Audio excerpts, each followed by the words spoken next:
Ladies and gentlemen, today we are going to talk about an important topic which is summarized in this following question. Does nationalism create enemies?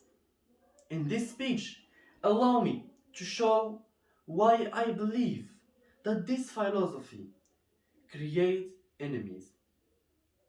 First of all, let's define it in simple words. Nationalism is first an ideology, a movement, a way of thinking, and with time it became a political movement used to lead countries. Nationalist individual a nationalist individual is a person that believes that his nation is above all the other nations, and therefore the interest of his own country is opposed to the common interest of all the other countries. The great and famous president of France, Charles de Gaulle, once said that patriotism is when love of your own people comes first. And he also said that nationalism is when hate for people other than your own comes first. And I believe that this saying can help me prove prove you that nationalism creates indeed enemies and a lot of them. So let's see nowadays, how do we see nationalism? You should know that it is a negative ideology. In fact, it has been classified as a negative connotation by many politicians and historians. It is used for political groups that have the extreme, I repeated, the extreme love for their own country.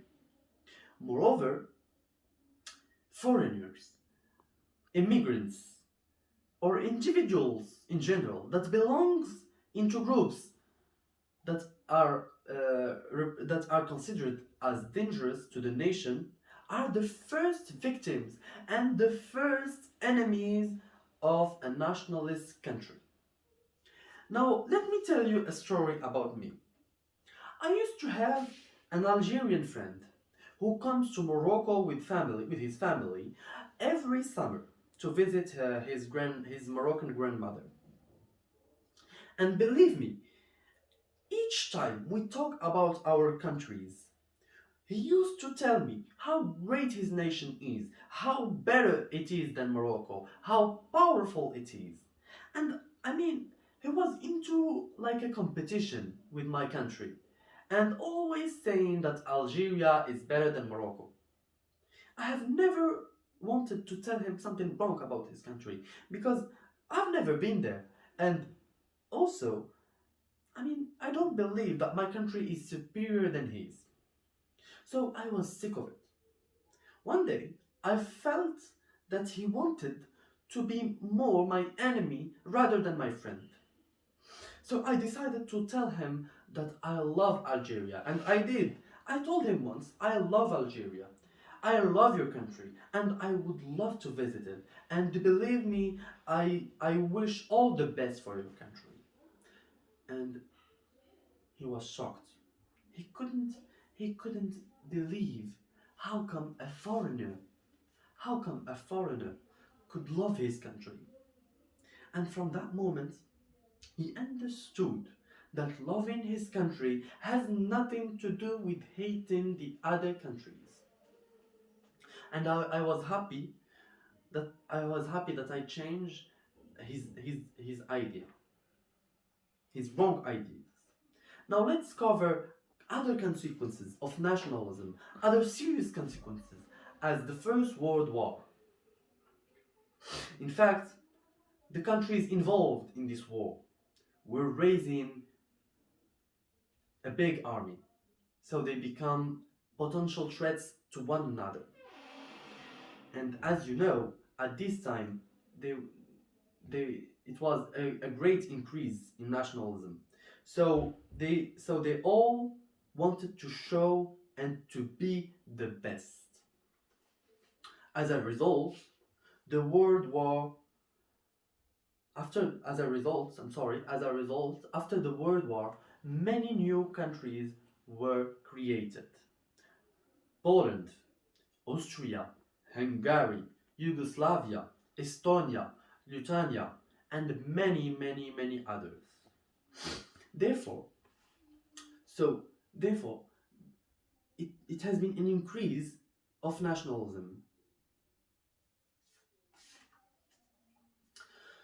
To sum up, nationalism is just not the right ideology and philosophy to follow and to use for leading countries or even for behaving.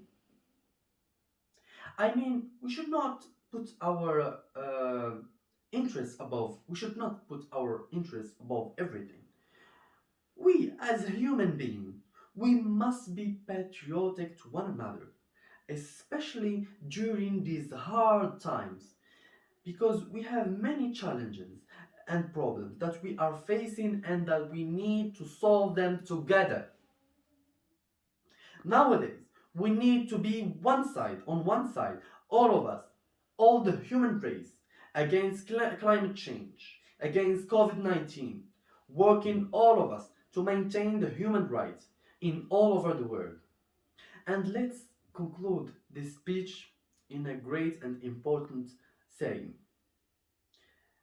Albert Einstein once said, nationalism is an infantile disease. It is the measles of mankind. Thank you for listening, and I hope you liked my speech.